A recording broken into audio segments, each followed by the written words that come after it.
Good morning, everybody. Be welcome to this presentation called the DigitalFool, infopragmatics, vulnerability, and information literacy. What if artificial intelligence is not an authority, but a fool? Not a source of answers, but a generator of uncertainty. We are living in a moment where artificial intelligence produces language that is fluent, coherent, and persuasive. But fluency is not truth. Confidence is not reliability. And generation is not understanding.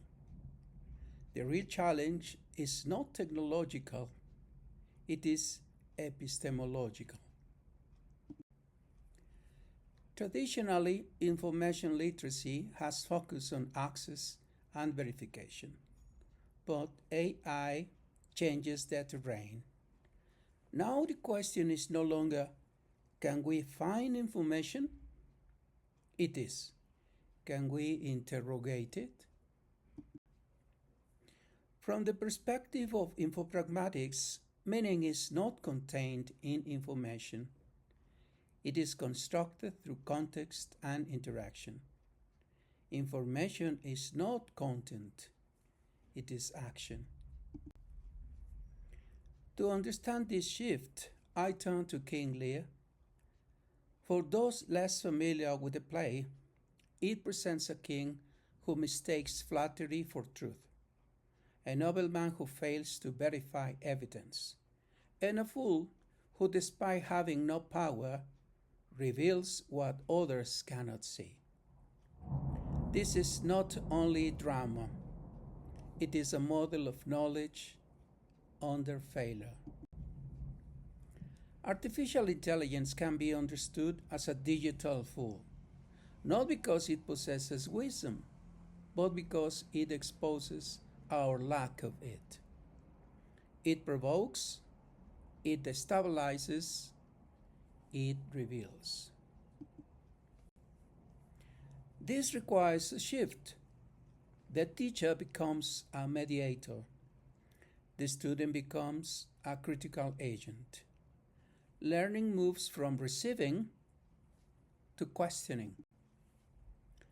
Students generate a Shakespearean sonnet using AI. At first, they admire it. It sounds correct. It feels sophisticated. Then we ask, is it meaningful or merely fluent? Who is speaking? What are we doing when we use it? This leads to a fundamental insight. Fluency does not equal authority. In King Lear, we see three risks: blind trust, failure to verify, deliberate fabrication. These are not literary issues. They are informational risks. Against these risks, we find a guide. Not one who corrects, but one who mediates. This is the role of the educator. Information literacy is not control over information. It is the ability to navigate uncertainty. Vulnerability is not weakness. It is epistemic strength. Act 2. Now I will refer to the fool in King Lear.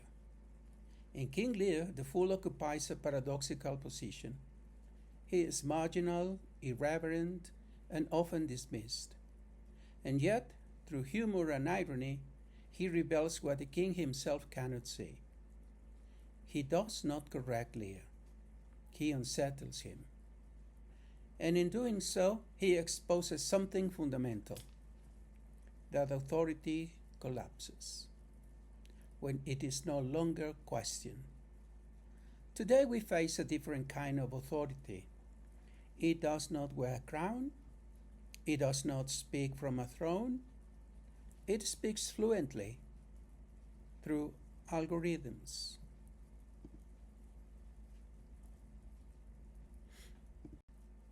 I would like to invite you briefly into an experience. I asked an artificial intelligence system to write a Shakespearean sonnet about the relationship between Lear and the fool. This is what it produced. When crowns grow heavy with untested price, and kings mistake loud love for honest breath, a fool steps forth in Montley's humble place to weigh proud words against the scale of death. O Lear, behold thy shadow in his jest. For folly speaks where solemn crowns fall mute. The jesting wound rebels what hell suppressed, and laughter guards what sorrow can refute. Thus fools may teach where monarchs dare not see, and irony sets buried knowledge free. It sounds convincing. It is structured, elegant, even moving. Now, let me ask you a simple question. Would you choose this as interpretation? What we are encountering here is not an error. It is something more subtle. The sonnet is fluent, but it does not understand. It imitates form, but it does not inhabit meaning, and this leads us to a central principle. Fluency does not equal authority. Now, this is not new. Shakespeare had already shown us this problem. Lear believes those who speak most beautifully. He confuses rhetorical excess with truth. Gloucester throws a letter without verifying its origin. He mistakes appearance for evidence. Edmund fabricates reality through language. What do these figures have in common? They do not lack information. They lack critical interrogation. And today, we are not so different. We are surrounded by language that is coherent, persuasive, and immediate. And yet, we rarely stop to ask, who is speaking? With what intention? Under what conditions? Should this be trusted? So the question is not, is AI correct? The question is, how do we engage with it? My proposal is to reframe artificial intelligence, not as an authority and not even as a tool, but as a digital fool. Like Shakespeare's fool, it produces language that is provocative, unstable, and often misleading. But precisely because of that, it exposes something essential: our own vulnerability as interpreters.